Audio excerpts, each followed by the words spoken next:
ഈ മണിക്കൂറിൽ വരുന്ന വളരെ പ്രധാനപ്പെട്ട വാർത്തയിലേക്ക് ന്യൂസ് മലയാളം എക്സ്ക്ലൂസീവ്. ബേപ്പൂരിൽ PV അൻവറിനെ മത്സരിപ്പിക്കാനുള്ള നിർണായക തീരുമാനവുമായി UDF. അൻവർ ഇറങ്ങിയാൽ വിജയം ഉറപ്പെന്നാണ് മുന്നണിയുടെ വിലയിരുത്തൽ. ഭരണവിരുദ്ധ വികാരത്തിന് പുറമെ മന്ത്രി മുഹമ്മദ് റിയാസിനോടുള്ള അതൃപ്തിയും ഗുണം ചെയ്യുമെന്നാണ് കണക്കുകൂട്ടൽ. തീരുമാനത്തെ മുസ്ലിം ലീഗും പിന്തുണച്ചു. കൂടുതൽ വിവരങ്ങളുമായി പ്രസാദ് ഉടുമ്പശ്ശേരി ചേരുകയാണ്. പ്രസാദ്, നേരത്തെ തന്നെ അൻവർ തന്നെ പറഞ്ഞ ഒരു സ്ഥലമായിരുന്നു ഇത്. ബേപ്പൂരിലേക്ക് വേണമെങ്കിൽ താൻ മത്സരിക്കാൻ തയ്യാറാണ് എന്നൊക്കെ നേരത്തെ പറഞ്ഞിരുന്നു. അതിനുശേഷം UDF മുന്നണിയിലേക്ക് അൻവർ എത്തുന്നു. ഇനി അൻവർ വേഴ്സസ് മുഹമ്മദ് റിയാസ് എന്ന മത്സരം നമ്മൾ കാണേണ്ടി വരുമോ?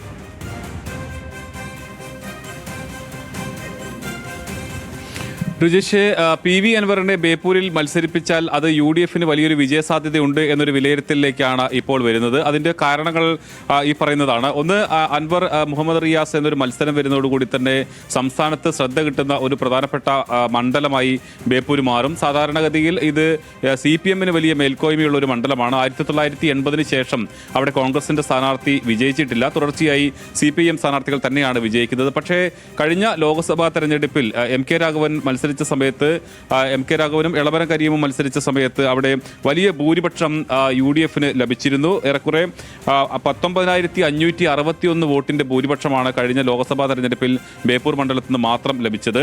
ഈ തദ്ദേശ തെരഞ്ഞെടുപ്പിൽ LDFനാണ്, CPMനാണ് അവിടെ ലീഡെങ്കിൽ പോലും വളരെ നേരിയ ലീഡ് മാത്രമാണ്. 1340 വോട്ടിന്റെ ലീഡാണ്. ഇത് തദ്ദേശ സ്ഥാപനങ്ങളുടെ ഒരു കണക്ക് വെച്ചാണ് 1340 വോട്ടിന്റെ ലീഡ് മാത്രമാണ് അവിടെ ഉണ്ടായിട്ടുള്ളതെന്നാണ്.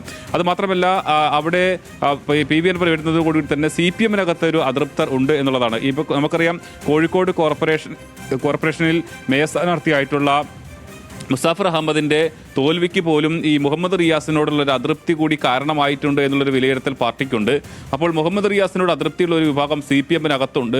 അങ്ങനെ ആ അടിയൊഴുക്ക് മുഹമ്മദ് റിയാസിനോടുള്ള അതൃപ്തി അവസരമാക്കി ഒരു അടിയൊഴുക്ക് കൂടി അൻവറിന് അനുകൂലമായി വരും എന്നുള്ളതാണ് ഈ വിജയസാധ്യത മുൻകൂട്ടി കാണുന്നത്. എന്തായാലും അൻവറിന് എല്ലാ അർത്ഥത്തിലും ഏറ്റവും നല്ല രീതിയിൽ മത്സരിക്കാൻ കഴിയുക ബേപ്പൂർ തന്നെയാണ്. അതുകൊണ്ട് ബേപ്പൂർ പരിഗണിക്കണം എന്നൊരു അഭിപ്രായമാണ് ഇപ്പോൾ UDFനകത്ത് പൊതുവായി ഉരുത്തിരിഞ്ഞ് വന്നിട്ടുള്ളത്. മുസ്ലിം ലീഗിനും വലിയ താല്പര്യം അൻവറിന് ബേപ്പൂരിൽ മത്സരിക്കണം എന്നുള്ളത് തന്നെയാണ്. അങ്ങനെയാണെങ്കിൽ ബേപ്പൂർ പിടിച്ചെടുക്കാൻ കഴിയുമെന്നൊരു തോന്നൽ UDFനുണ്ട്. എന്തായാലും PV അൻവർ, ശുചിഷി പറഞ്ഞതുപോലെ തന്നെ PV അൻവർ ബേപ്പൂരിൽ മത്സരിക്കുകയാണ് എങ്കിൽ അത് അൻവർ വേഴ്സസ് മുഹമ്മദ് റിയാസ് എന്ന രീതിയിൽ വലിയൊരു പോരാട്ടത്തിലേക്ക് തന്നെ അത് വരും. അത് സംസ്ഥാനത്തിന്റെ പ്രധാനപ്പെട്ട ശ്രദ്ധാകേന്ദ്രമാകും. മറ്റൊരു പ്രധാനപ്പെട്ട കാര്യം, PV അൻവറിനെ മലപ്പുറം ജില്ലയിലോ അല്ലെങ്കിൽ മറ്റേതെങ്കിലും ജില്ലയിലോ മത്സരിപ്പിച്ചാൽ ഇത്രത്തോളം പ്രാധാന്യം ലഭിക്കില്ല എന്നുകൂടിയുണ്ട്. കാരണം മലപ്പുറത്ത് സ്വാഭാവികമായും അവിടെ UDF തന്നെയാണ് വിജയസാധ്യതയുള്ളത്.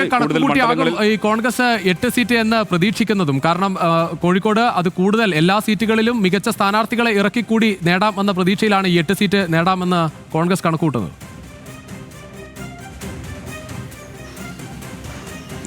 തീർച്ചയായും അതാണ് കോൺഗ്രസിന് ഇപ്പോൾ നിലവിൽ കോൺഗ്രസിന് കോഴിക്കോട് ജില്ലയിൽ കഴിഞ്ഞ 25 വർഷമായി ഒരാളെ പോലും വിജയിപ്പിക്കാൻ കോൺഗ്രസിന് കഴിഞ്ഞിട്ടില്ല.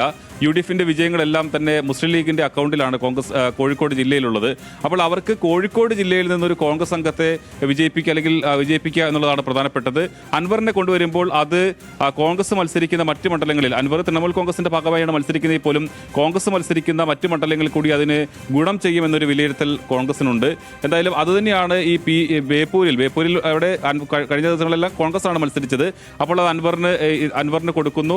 സമീപത്ത് കോൺഗ്രസ് മത്സരിക്കുന്ന മറ്റ് മണ്ഡലങ്ങളുണ്ട്. അപ്പോൾ അതിൻ്റെ ഒരു പ്രയോജനം കോൺഗ്രസ് മത്സരിക്കുന്ന മണ്ഡലങ്ങളിൽ കൂടി ലഭിക്കും എന്നുള്ളതാണ് ഈ ഒരു തീരുമാനത്തിലേക്ക് അല്ലെങ്കിൽ ഈ ആലോചനകളിലേക്ക് പോകാനുള്ള ഒരു കാരണമായി മാറുന്നത്. എന്തായാലും കോഴിക്കോട് കൂടുതൽ സീറ്റുകൾ 13 സീറ്റുള്ളതിൽ ഇപ്പോൾ നിലവിൽ 2 മാത്രമാണ്. കൊടുവള്ളിയിലും വടകരയിലും മാത്രമാണ് UDFന് ആ സീറ്റുള്ളത്. കോൺഗ്രസിനൊരു സീറ്റ് പോലുമില്ല. അവർ പ്രതീക്ഷിക്കുന്നത് കൊയിലാണ്ടിയിലും കുറ്റ്യാടിയിലും പേരാമ്പ്രയിലും എല്ലാം ഇത്തവണ കോൺഗ്രസ് വിജയം പ്രതീക്ഷിക്കുന്നുണ്ട്. അതിന് പുറമെ ബേപ്പൂരിൽ കൂടി ഒരു UDF സ്ഥാനാർത്ഥി വിജയിച്ചു വന്നു കഴിഞ്ഞാൽ അതിൻ്റെ ആകെ നേട്ടം UDFന് ഈ കോഴിക്കോട് ജില്ലയിലുണ്ടാകും. പരമാവധി സീറ്റുകൾ 8 സീറ്റാണ് അവർ പ്രതീക്ഷിക്കുന്നത്. പരമാവധി സീറ്റുകൾ കോഴിക്കോട് നിന്ന് നേടുക എന്നുള്ളത് കൂടിയുണ്ട്.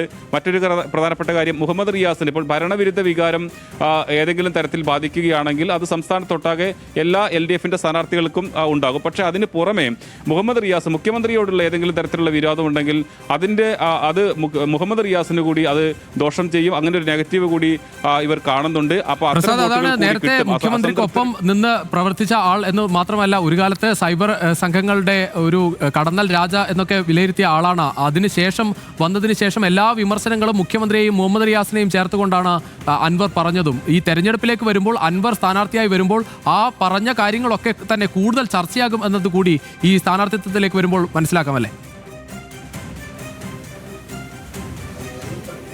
തീർച്ചയായും. കാരണം പി വി അൻവർ തന്നെ ഒരിക്കൽ പറഞ്ഞത് മരുമോനിസം അവസാനിപ്പിക്കും എന്നുള്ളതായിരുന്നു. പിണറായി വിജയൻ മുഖ്യമന്ത്രിക്കെതിരെ കടുത്ത ഭാഷയിലായിരുന്നു ആ സമയങ്ങളെല്ലാം തന്നെ പി വി അൻവർ പറഞ്ഞിരുന്നത്. നിലമ്പൂരിലെ വിജയത്തിന് ശേഷം പി വി അൻവർ പരസ്യമായി പറഞ്ഞത് ഇനി ബേപ്പൂരിൽ മരുമോനിസം അവസാനിപ്പിക്കും എന്നുള്ളതായിരുന്നു.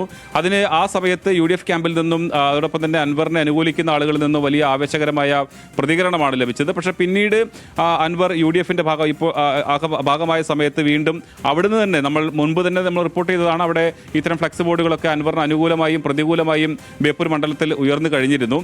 തവനൂർ മണ്ഡലത്തിലും അൻവർ മത്സരിക്കുമെന്നൊരു പ്രതീതി, അങ്ങനെ ഒരു സൂചനകൾ ഉണ്ടായിരുന്നു. പക്ഷേ തവനൂരിനേക്കാൾ കൂടുതൽ UDFന് ഗുണം ചെയ്യുക അൻവർ ബേപ്പൂരിൽ മത്സരിക്കുമ്പോൾ തന്നെയാണ്. സംസ്ഥാനത്തൊട്ടാകെ അത് ശ്രദ്ധാകേന്ദ്രമായി മാറും എന്നുള്ളത് കൊണ്ടുകൂടിയാണ്. അത് മാത്രമല്ല അൻവർ കോഴിക്കോടുമായി നല്ല ബന്ധമുള്ള ഒരാളാണ്. അപ്പോൾ ബേപ്പൂരിൽ മത്സരിച്ചാൽ അത് വലിയ നേട്ടമായി മാറും, അത് ഗുണം ചെയ്യും. കൂടുതൽ സീറ്റുകൾ കോഴിക്കോട് നിന്ന് നേടാനുള്ള അവസരമായി അതിന് മാറും എന്നുള്ളതാണ്. എന്തായാലും സീറ്റ് പ്രഖ്യാപനങ്ങളിലേക്കൊക്കെ കടക്കുന്നതേയുള്ളൂ. അൻവറിനെ ബേപ്പൂരിൽ തന്നെ പരിഗണിക്കണമെന്നൊരു ആവശ്യത്തിനാണ് ഇപ്പോൾ ആവശ്യമാണ് വർദ്ധിച്ചിട്ടുള്ളത്. ശരി പ്രസാദ്, എന്തായാലും ബേപ്പൂരിൽ മുഹമ്മദ് റിയാസ് വേഴ്സസ് PV അൻവർ എന്ന മത്സരത്തിനാണ് സാധ്യത. എന്തായാലും PV അൻവറിന് ബേപ്പൂരിൽ വലിയ വിജയസാധ്യതയുണ്ട് എന്നാണ് UDF വിലയിരുത്തുന്നത്. ബേപ്പൂരിൽ സ്ഥാനാർത്ഥിയായി അടുത്ത നിയമസഭാ തെരഞ്ഞെടുപ്പിൽ PV അൻവറിനെ എത്തിക്കാനാണ് UDF നീക്കം. അത് വലിയ തരത്തിൽ ജില്ലയിലെ മറ്റ് മണ്ഡലങ്ങളിലും ഗുണമാകും എന്നാണ് UDFന്റെ കണക്കുകൂട്ടൽ.